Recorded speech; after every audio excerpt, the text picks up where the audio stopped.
Hi friends, నేను మీ Sravani. Welcome to Sravani Simha vlogs. అందరూ ఎలా ఉన్నారండి?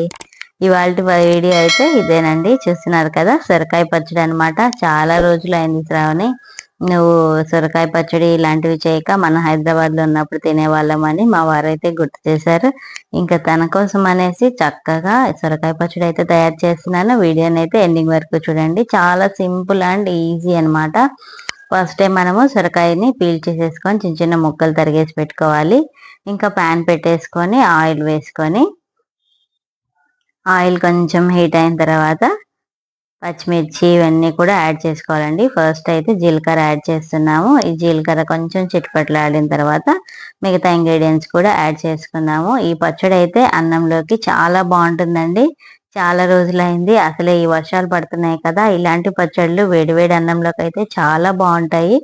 చూస్తున్నారు కదా, ఇంకా పచ్చిమిర్చి, సొరకాయ, అలాగే ఉల్లిపాయ, టమాటో, ఇవన్నీ చింతపండు, ఇవన్నీ చక్కగా కొంచెం పసుపు కూడా యాడ్ చేసుకొని ఫ్రై చేసుకుంటే మగ్గించుకోవాలండి బాగా.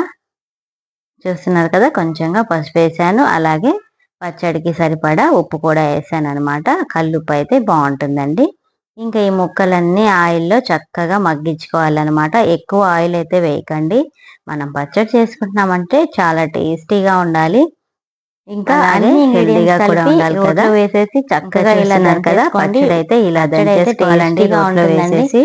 అలాగే కొంచెం కారం ఎక్కువగా తినే వాళ్ళు ఇంకొన్ని పచ్చిమిర్చి వేసుకోండి. ఇట్లా మగ్గిపోయిన తర్వాత రోట్లో దంచుకొని పచ్చడి తింటే చాలా బాగుంటుంది. ఇంకా దీనికి నేను పోపు అయితే ఏం పెట్టట్లేదండి. ఆల్రెడీ మనం ఆయిల్ వేసి ఫ్రై చేసాం కాబట్టి అవసరం లేదు. హెల్దీగా తినాలి అనుకునే వాళ్ళు తాలింపు కావాలనుకుంటే యాడ్ చేసుకోవచ్చు. వేడివేడి అన్నంలోకి అలాగే దోశలోకి చాలా బాగుంటుంది. ఈ వీడియో కనుక మీకు నచ్చినట్లయితే డెఫినెట్గా సబ్స్క్రైబ్ చేసుకోండి. లైక్ చేయడం మాత్రం అస్సలు మర్చిపోకండి. ఈ వీడియోని ఎండింగ్ వరకు చూసినందుకు చాలా థ్యాంక్స్ అండి. మళ్ళీ మరో మంచి వీడియోలో మీ ముందుకు వచ్చేస్తాను.